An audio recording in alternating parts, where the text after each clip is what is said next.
தவக்காலம் 1ஆம் ஞாயிறு முதல் வாசகம்.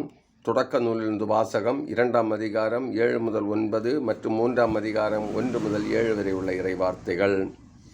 ஆண்டவராகிய கடவுள் நிலத்தின் மண்ணால் மனிதனை உருவாக்கி அவன் நாசிகளில் உயிர் மூச்சை ஊத மனிதன் உயர்வுள்ளவனானான்.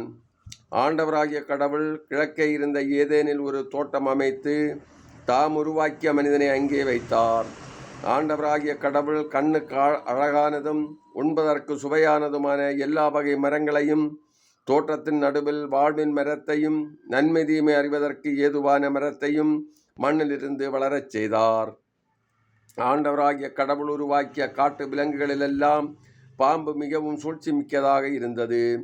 அது பெண்ணிடம், கடவுள் உங்களிடம் தோட்டத்தில் உள்ள எல்லா மரங்களிலிருந்தும் உண்ணக்கூடாது என்றது உண்மையா என்று கேட்டது. பெண் பாம்பிடம், தோட்டத்தில் இருக்கும் மரங்களின் பழங்களை நாங்கள் உண்ணலாம், ஆனால் தோட்டத்தின் நடுவில் உள்ள மரத்தின் கனியை மட்டும் நீங்கள் உண்ணக்கூடாது, அதை தொடவும் கூடாது, மீறினால் நீங்கள் சாவீர்கள் என்று கடவுள் சொன்னார் என்றாள். பாம்பு பெண்ணிடம், நீங்கள் சாகவே மாட்டீர்கள், ஏனெனில் நீங்கள் அதிலிருந்து உண்ணும் நாளில் உங்கள் கண்கள் திறக்கப்படும், நீங்கள் கடவுளைப் போல் நன்மை தீமையை அறிவீர்கள் என்பது கடவுளுக்கு தெரியும் என்றது.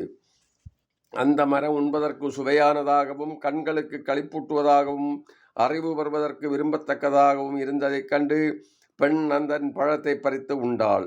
அதை தன்னுடன் இருந்த தன் கணவனுக்கும் கொடுத்தாள். அவனும் உண்டான். அப்பொழுது அவர்கள் இருவரின் கண்களும் திறக்கப்பட்டன. அவர்கள் தங்கள் ஆடையின்றி இருப்பதை அறிந்தனர். ஆகவே அத்தீரைகளை தைத்து தங்களுக்கு ஆடைகளை செய்து கொண்டனர். இது ஆண்டவர் வழங்கும் அருள்வாக்கு. இறைவா, உமக்கு நன்றி.